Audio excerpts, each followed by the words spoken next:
शुरुआत करते हैं मेट्रॉइड्स से कि आखिर ये मेट्रॉइड्स होते क्या हैं। The small pieces of rocks which move around the sun are called meteoroids. तो देखिए meteoroids small pieces of rocks होते हैं जो कि सन के चारों ओर घूमते हैं, इन्हीं को मेट्रॉइड्स कहा जाता है। Sometimes this meteoroids come near the earth and tend to drop upon it. कई बार ये जो मेट्रॉइड्स होते हैं ये अर्थ के करीब आ जाते हैं और ऐसा होता है कि कई बार ये ऐसा फील होता है कि अर्थ पर गिरने वाले होते हैं और कई मेट्रॉइड्स गिरते भी हैं। During this process due to friction with the air they get heated up and burn. तो देखिए जो मेट्रॉइड्स अर्थ पर गिरते हैं उसमें से बहुत सारे जो होते हैं वो बहुत छोटे होते हैं। तो वो जब अर्थ पर गिरने लगते हैं तो अर्थ का जो एटमॉस्फेयर होता है, यानी जो अर्थ है उसके चारों ओर एटमॉस्फेयर है, उसकी तरफ जब वो गिरते हैं तो उस समय जो उनका फ्रिक्शन होता है एयर के साथ में यानी एटमॉस्फेयर के साथ में, उस फ्रिक्शन की वजह से वो बहुत ही ज़्यादा हीट हो जाते हैं और वो जल जाते हैं, वो पूरी तरह से बर्न हो जाते हैं। तो इस तरह से वो एटमॉस्फेयर में ही ख़त्म हो जाते हैं और अर्थ तक नहीं पहुंच पाते हैं। It causes a flash of light. तो ये एक तरह का फ्लैश ऑफ लाइट जनरेट करते हैं जब ये बर्न होते हैं। Sometimes meteor without being completely burn fall on the earth and creates a hollow.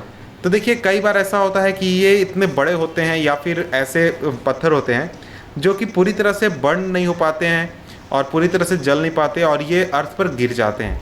तो जब ये अर्थ पर गिरते हैं तो एक तरह का हॉलो स्ट्रक्चर क्रिएट कर देते हैं अर्थ के ऊपर और उसके आसपास सराउंडिंग आपको इमेजेस भी मिल जाएंगे अगर आप इंटरनेट पर सर्च करेंगे कैसा वो दिखता है। तो हॉलो टाइप का एक कंडीशन क्रिएट कर देते हैं अर्थ के सरफेस पर। Do you see a whitish broad band like a white glowing path across the sky on the clear night.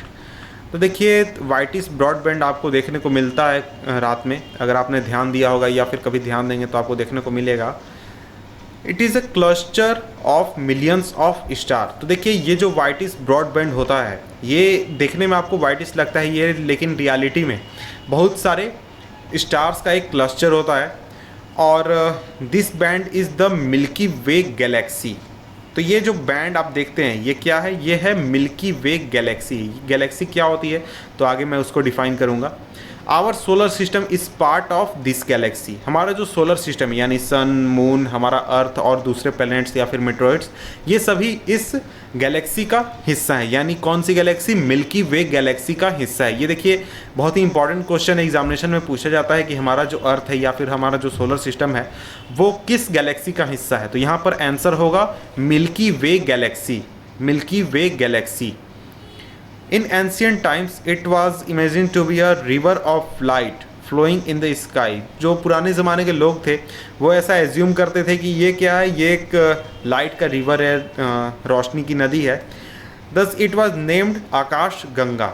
देखिए इसी वजह से पुराने लोग एज्यूम करते थे कि ये रिवर ऑफ लाइट है यानी रोशनी की नदी है, इसीलिए इसका नाम रखा गया आकाश गंगा। तो मिल्की वे गैलेक्सी को हिंदी में कहा जाता है आकाश गंगा। A galaxy is a huge system of billions of stars and clouds of dust and gases. There are million of such galaxies that makes the universe. देखिए गैलेक्सी एक बहुत बड़ा सिस्टम है, बहुत बड़ा, जिसमें कि बिलियंस ऑफ स्टार्स हैं, क्लाउड्स ऑफ डस्ट हैं और गैसेज हैं और भी बहुत तरह की चीज़ें हैं। तो देखिए आप सोच सकते हैं कि ये कितना बड़ा है कि हमारा जो सोलर सिस्टम है आज तक तो हम अपने अर्थ से लेकर सिर्फ मंगल ग्रह तक पहुंचने पाए हैं, उसके आगे हम नहीं पहुंचने पाए हैं। तो उस तरह से आप सोच सकते हैं कि ऐसे ऐसे सूरज जैसे कितने तारे एक मिल्की वे गैलेक्सी जैसे कितने गैलेक्सी एक यूनिवर्स में मौजूद हैं। तो सोच सकते हैं कि यूनिवर्स कितना बड़ा है, कितना बड़ा है universe. It is difficult to imagine how big the universe is. तो ये बात सही यहाँ लिखी गई है कि हम रियलिटी में एज्यूम भी नहीं कर सकते या फिर ये सोच भी नहीं सकते कि आखिर ये जो यूनिवर्स है वो कितना बड़ा है। Scientist are still trying to find out more and more about it. जो साइंटिस्ट हैं जो इन चीज़ों पर हमेशा रिसर्च करते रहते हैं वो ज़्यादा से ज़्यादा इन चीज़ों के बारे में जानने के लिए ज़्यादा से ज़्यादा रिसर्च कर रहे हैं ताकि ज़्यादा जानकारी जुटा सकें। We are not certain about its size and but we know that all of us, you and I, belong to this universe. तो देखिए हम लोग जो हैं वो इसके साइज़ के बारे में या फिर इसके और भी तरह की जानकारी के बारे में कुछ नहीं जानते हैं, लेकिन हमें इतना पता है कि मैं, आप या फिर कोई भी जीव जंतु या फिर ये अर्थ, कोई भी प्लैनेट, वो इस यूनिवर्स का हिस्सा है। तो ये देखिए यहीं पर हमारा चैप्टर ख़त्म होता है। इसके बाद अगर आप